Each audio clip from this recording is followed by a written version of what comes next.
We're still in lockdown, baby. Thanks in large part to the gracious Malaysian government, I get to spend more time with 30 of you people and talk about the shows I watched while I'm, well, in quarantine. And I'm still in quarantine. So I feel like I have an obligation to do this still, I guess. First up,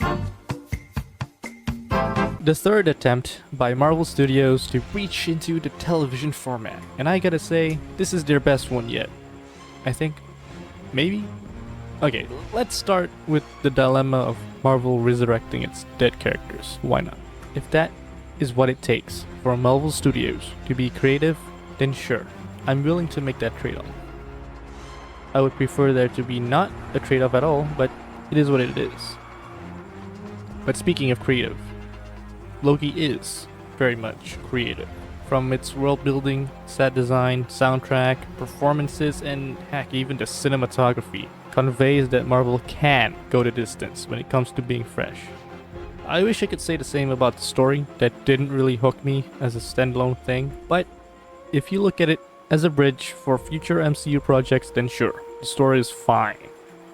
I feel it comes down to expectations with these MCU shows, as the last two are comparably self-contained and at least tied up by the end, while Loki leaves the door wide open and is pretty integral to the future of the MCU. Which brings us to the reason I like it, I guess. I mean, the reason I feel so mixed with the others is because they missed the landing so hard at the ending, and Loki just straight up didn't have one, so it didn't have to stumble the others did. I'll leave you with this.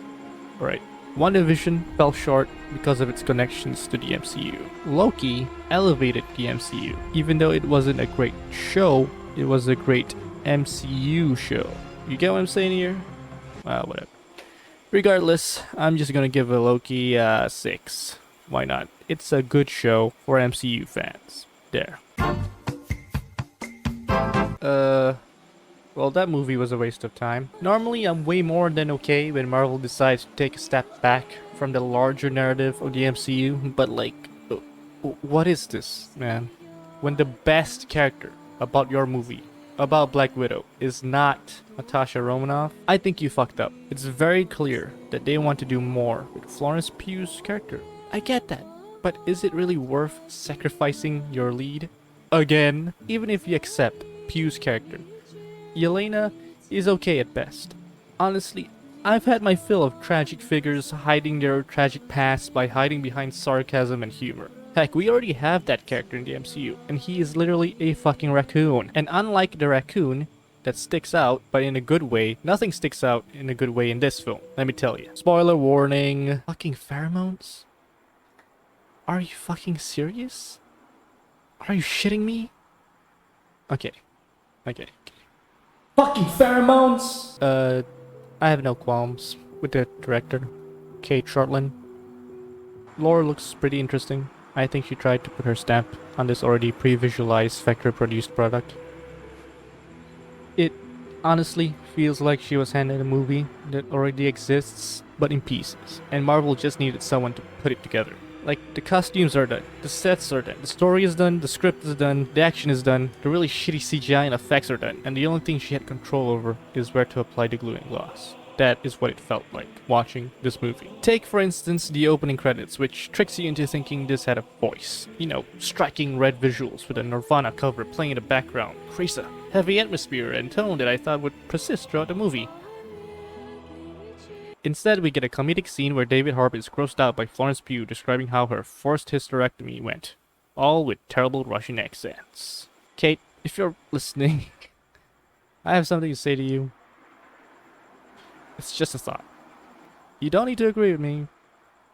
I do not think it is possible to make poignant social commentary on human trafficking and harassment while still being a soulless Disney product made to cater to children. Again, just a thought.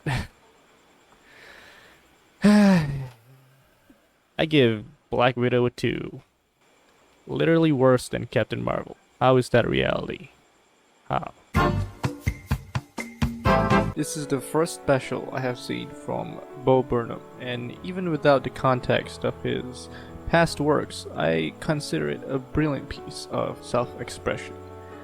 This film, I'm just gonna call it a film, whatever, certainly conveys the feeling of confinement and depression while still offering comedy that even made me giggle a few times. One of the elements of this spiral into madness that's hit or miss is the music. I wouldn't say the misses are bad, just underwhelming. For instance, Welcome to the Internet has a great musical scene and song. White Woman's Instagram, while having very nice visuals, was the worst song in my opinion, and Sexting really didn't do anything for me. But maybe that's just because I'm a virgin. Anyway, even when the music bits were underwhelming, they at least offered some deep introspection that I'm sure philosophy nerds will eat up. Definitely worth watching, especially if you're still locked up in a room somewhere. I give Inside an 8.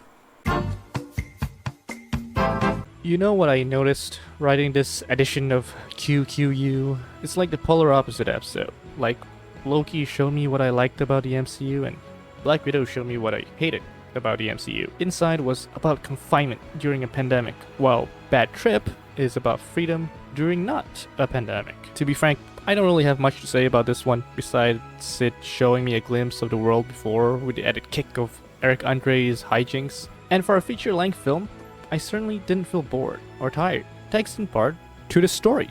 Yeah, it works as a vehicle to get to one absurd prank to another, and I can't imagine this movie working without it, because the pranks are ingrained into the story itself. Besides that, I guess it shows you some humanity, instead of the cynicism of movie like Borat. But unlike Borat, it doesn't really offer any social commentary, but that's neither here nor there because it's clearly not what Bad Trip was going for. Yeah, even though I won't be returning to this film anytime soon, I enjoyed myself by the end, and that's what really matters. I'm feeling a 6 on this one. That's the end of this episode of QQU, but fear not, my tirade against MCU stuff is far from over.